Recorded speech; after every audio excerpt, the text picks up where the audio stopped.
با درود. امروز دوشنبه 18 اسفند 1404 و 9 مارس 2026، چند روزی از شروع جنگ ناجوانمردانه و غیر انسانی و غیر قانونی که اسرائیل و آمریکا بر ایران تحمیل کردن میگذره.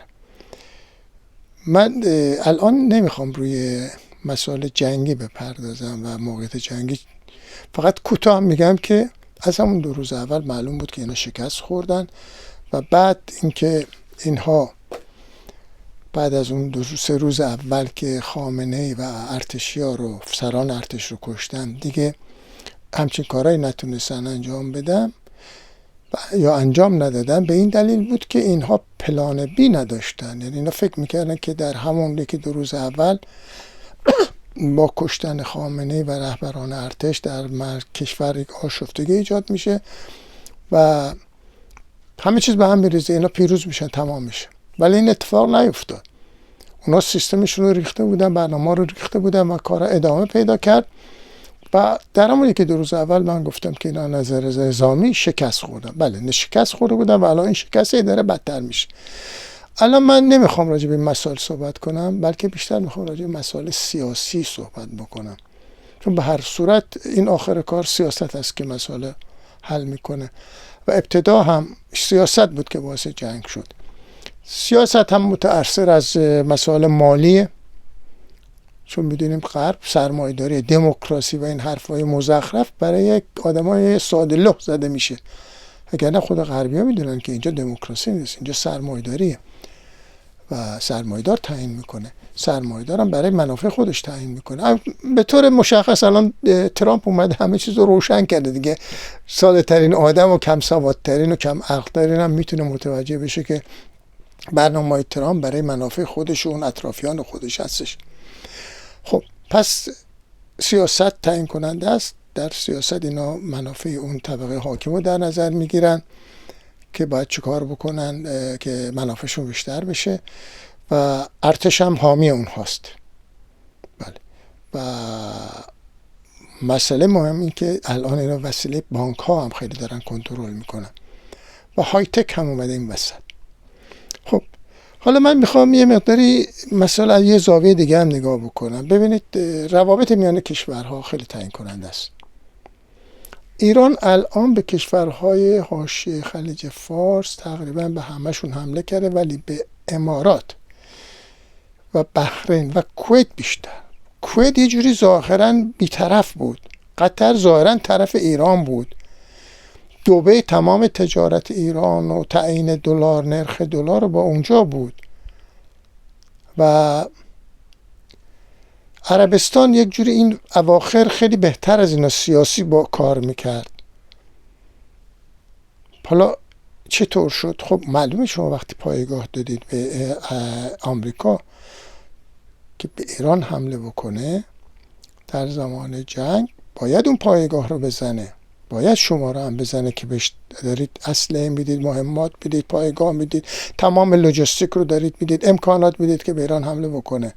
فکر میکنید که چی باید به شما جایزه هم بدن در این رابطه؟ خب این از این بابت. اما ببینید مثلا دبی شده یکی از بازار بزرگ بورس. یه نکته مهمی که امروز، صحبت مهمی که امروز پیش اومد، یکی از بزرگترین سرمایه‌دارها، میلیاردرهای دبی، توی اخبار شنیدم، اسمش رو هم گفتن، این گفته فردا بزرگترین فاجعه اقتصادی و فرار مالی در دبی صورت میگیره. به سختی زمین میخوره. یعنی این واقعیت انجام بگیره که احتمالا میشه، دبی به سختی زمین خواهد خورد. این کارم خب بعید نیست انجام بگیره، به دلیلی که ایران اون شرکت های بزرگ رو، آمازون رو، گوگل رو، میکروسافت رو مورد حمله جدی قرار داد و اینا دکانشون تعطیل شده. الان فقط این نیست که دکاندارای معمولی دکانشون رو بستن، اونها رو هم زده. ایران از قبل از جنگ هشدار داد، گفت ما منافع ترامپ و دامادش کوشنر که یهودی هستش و پاسپورت اسرائیلی هم داره 100% باید اینو قبول کرد که داره، گفت اونها در دبی سرمایه گذاری کلان دارن، اونها رو میزنید. بازار دبی که بخوابه یک جوری بازار بزرگیه در دنیا، بازار تجاری و ارز و این معاملات بزرگه که میخوابه. بیایم سر بحرین که بیشترشون هم ایرانی بودن و شیعه، الان زیر سلطه سنی ها و غیره و عرب ها هستن که اون هم احتمال شلوغی داخلش وجود داره. میدونیم که حالا برگردم به همون دبی، این ظاهرا فرار زیاد شده، در اخبار اومده وقتی این فرارم زیاد میشه به شهر ارواح تبدیل میشه. اینو از قبل از جنگ من هشدار دادم نکنید این کار. اصلا برای من غیر قابل فهم بود که آمریکا حمله بکنه. یک دوتا مطلب نوشتم و تا روز آخرم میگفتم حمله نمیشه. یعنی هیچ عقل سالمی همچین حکمی رو نمیکرد. بر صورت معلوم بود که اینا نه عقلشون سالمه نه قلبشون، قلب تیره ای دارن. کویت هم بزرگترین پایگاه ها رو داده بوده، قطر هم همینطور، ایران همه اینها رو زده. حتی بین بحرین تا عربستان یک پلی بوده، ظاهرا اون پل رو هم زدن و اینا الان روابط داره به هم میریزه. اینا الان اگر هر چقدر نادان باشن باید فهمیده باشن که آمریکا نمیتونه از اونها دفاع بکنه. اینا باید یه راه چاره دیگه پیدا بکنن. هنوزم بخواد خودشون با آمریکا وابسته بدونن، آمریکا الان دیگه نمیتونه خودش نگه داره. پادگان هاشو دارن میزنن، سربازاش داره میره داخل هتل ها زندگی میکنه. جای سرباز زمان جنگ تو هتل نیست، جای سرباز زمان جنگ توی پادگان و میدان جنگه. کجاست میدان جنگشون؟ با کجا بخوام بجنگن؟ توی هتل. تو هتل باید برن بخوابن و با رقاصا حال بکنن به قول معروف. بیام سر این نکته خیلی مهمتر. ببینید الان عربستان که به قول معروف همیشه پدر بزرگ اینا حساب میشده، این مورد حمله ایران به اون شکل قرار نگرفته. عربستان از یک طرف با چین رابطه خوبی داره، یکی دو سال پیش شروع کرد با چین رابطه برقرار کردن و یک مش آدمای غربگرای ایران که هی میخوان فشار بیارن ایران بره طرف غرب، چون پولهایی که دزدی میکنن تو بانک‌های غرب میتونن نگه دارن و اصلا خریده شدن بابت اونا. و اینها میگفتن حالا ببینید چین به ایران خیانت کرد. این خیانت نیست، این بازار تجارت. آدم میره بازار ممکنه از هر کسی خرید کنه، ممکنه مغازه بغل دست دوستش جنسای بهتر و ارزون تری داشته باشه، نیازی نیست بره آدم از اون دوستش خرید بکنه. چین، پاکستان و عربستان اینا سه تا یک مثلث جالبی تشکیل دادن. مثلا در پاکستان الان هواپیمای پیشرفته چینی داره تولید میشه. چین بمب اتمی هم داره. با عربستان هم قرارداد نظامی بسته که هر کس بهش تجاوز بکنه اشکال نداره، باید ازش دفاع بکنه. خب این از این بابت. از اون طرف خود چین در عربستان سرمایه زیادی داره و در آرامکو سهم هست و چین ایران رو هم میخواد. میدونه اگه ایران شکست بخوره اونم شکست خورده. بنابراین این چهار تا باید با هم مصالحه بکنن و این مصالحه مطمئن باشید به ضرر آمریکاست. یعنی عربستان نمیتونه مصالحه‌ای با چین و ایران و پاکستان بکنه که به آمریکا اجازه بده از پایگاهش به ایران حمله بشه ولی ایران نزنه اونو. این خیلی احمقانه است. این خیلی احمقانه. این توقع کاملا بیجای و فکر نمی کنم حتی چین هم این مسئله رو بپذیره، پاکستان هم بپذیره. حالا از اون طرف پاکستان با افغانستان درگیر جنگ شده و ایران در ضمن اینکه با پاکستان رابطه خوبی داره، سر مسئله بلوچ‌ها هم باید با هم متحد باشن، همکاری بکنن.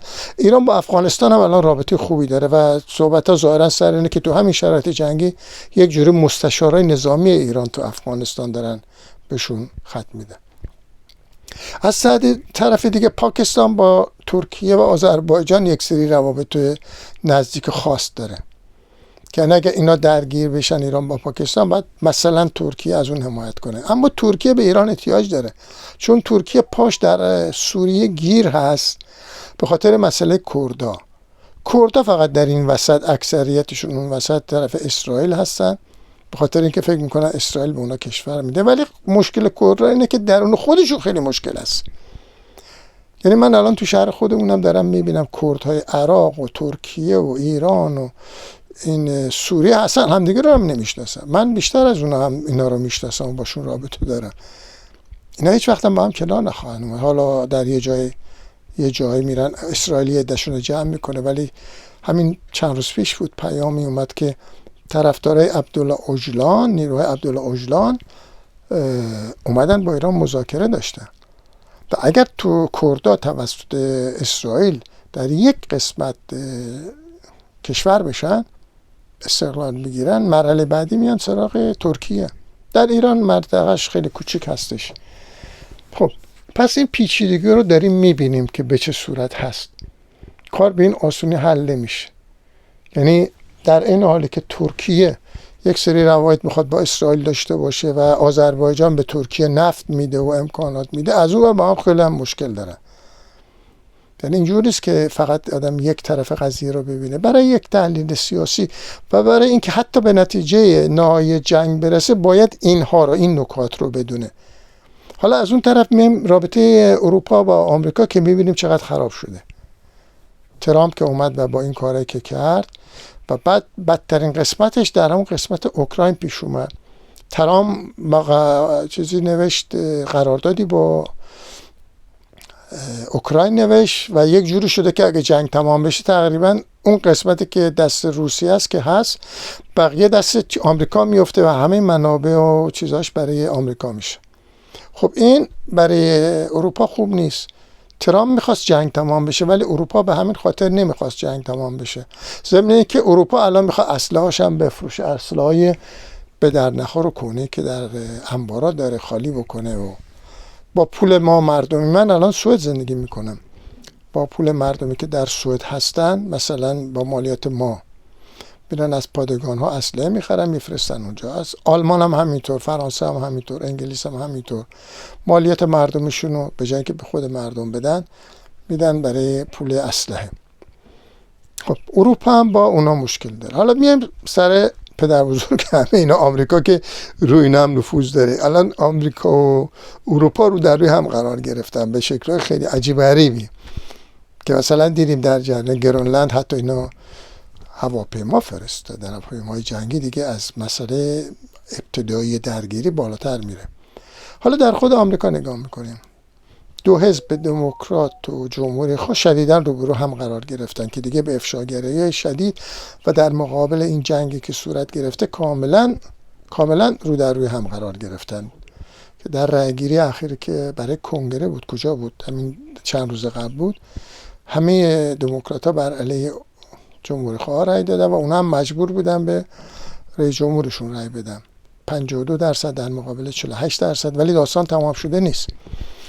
یعنی تمام 52% جمهوری خواه گفتن باشه جنگ بشه، 48% دموکرات‌ها گفتن نخیر.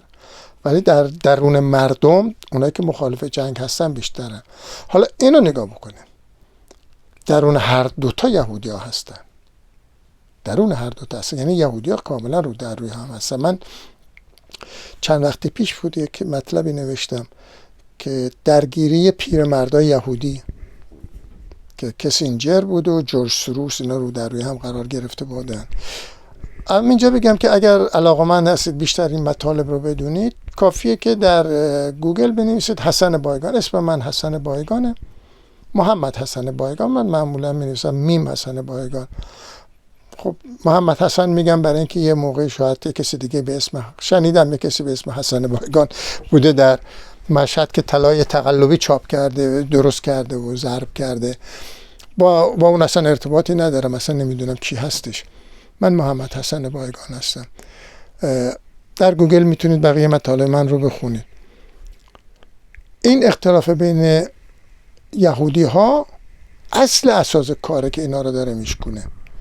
اصل اساس اختلاف اینها این است. حالا یک سری این نکات است که باید پیگیری بشه.